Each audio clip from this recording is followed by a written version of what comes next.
Heyo, balik lagi sama Niko. Lanjut kita bahas soal OSN Astronomi tahun 2025. Lanjut ke nomor 12 tentang orbit asteroid. Yang dapat disimpulkan dari gambar berikut adalah apa? Ada gambar ini ya.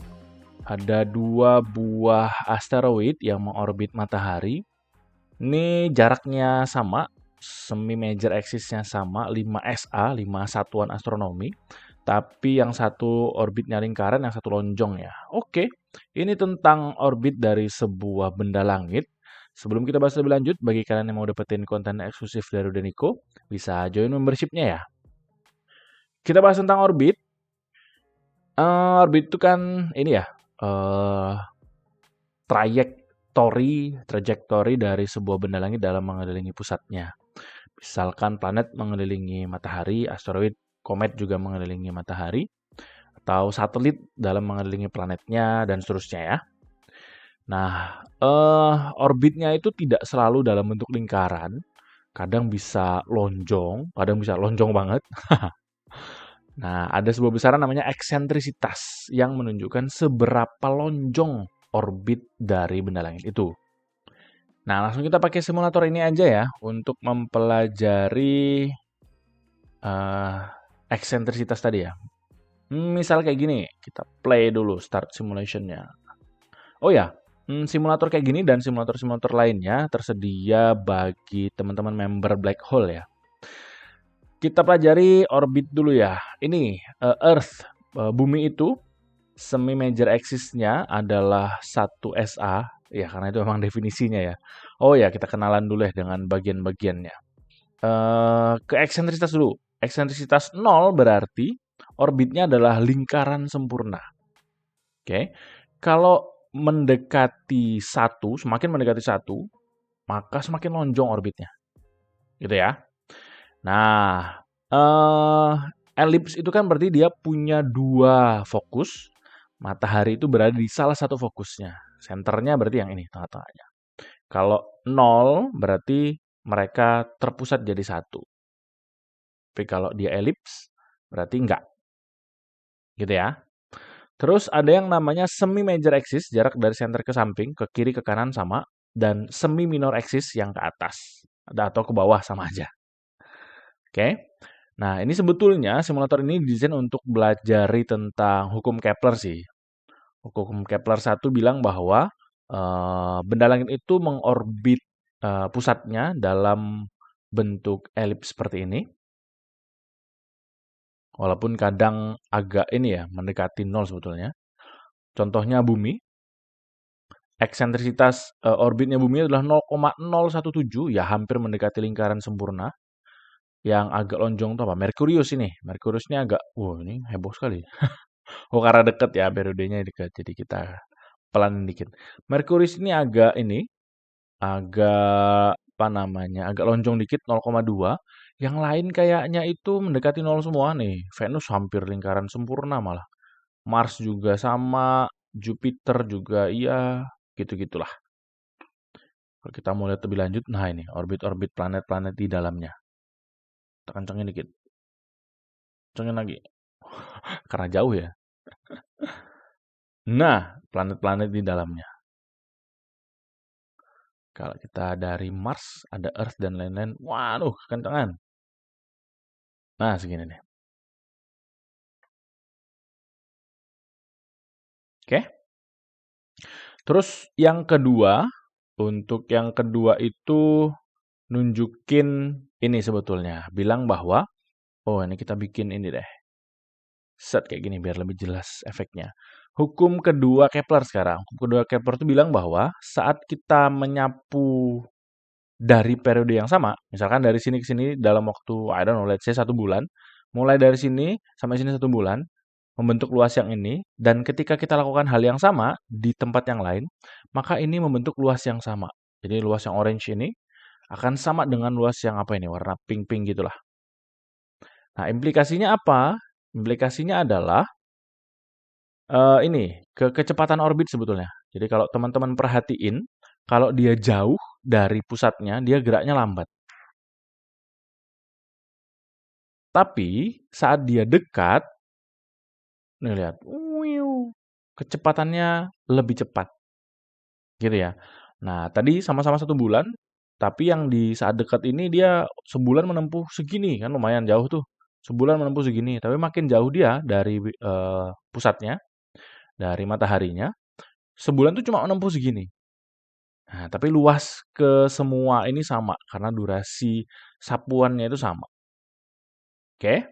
Terus hukum ketiga ini menunjukkan ini ya, relasi antara periode dengan semi major axis.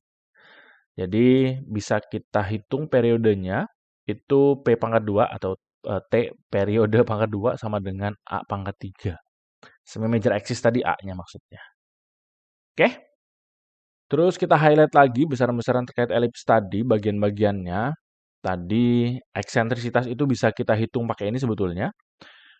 C per A. C itu adalah jarak dari center ke salah satu fokus, bisa ke kiri, bisa ke kanan, sama aja. Dibagi dengan A. A itu jarak dari center tengah-tengah ke samping. Kanan boleh, kiri boleh, sama aja. Atau mau pakai versi lain boleh, pakai versi ini. B itu dari ini, semi minor axis dari tengah-tengah ke atas atau ke bawah. A itu tadi dari tengah-tengah ke kanan atau ke kiri. Sama aja hasilnya. Oke? Terus karena bentuknya elips, maka ada momen di mana saat dia dekat dan saat dia jauh. Saat dia dekat sebutannya adalah perihelion.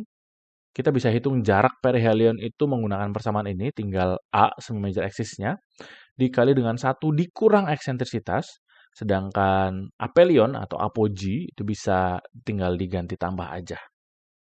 Sebetulnya nggak ada di soal ini, tapi ya buat sekalian aja, mumpung bahas orbit, bahas elips, kita sekalian bahas ini. Oke, kita langsung balik lagi ke soal. Kita cek pernyataan-pernyataan ini yang mana yang benar. Sebetulnya kalau teman-teman memperhatikan penjelasan tadi udah tahu ya harusnya ya. Hehe. Tapi kita bahas juga deh. Yang A, asteroid 1 dan 2 mempunyai periode orbit yang berbeda. Bukan ya. Tadi yang mempengaruhi periode itu adalah semi major axis-nya, ini dan ini. Karena sama, ini sama-sama 5SA, maka periodenya sama. Yang B, asteroid 1 dan 2 mempunyai kecepatan orbit yang sama. Ini salah ya. Yang asteroid 1 tadi kecepatannya memang konstan, terus sepanjang waktu, tapi yang 2 tadi kadang cepat, kadang lambat gitu ya. Berarti salah yang B, yang C, kecepatan orbit di setiap titik untuk kedua asteroid berbeda.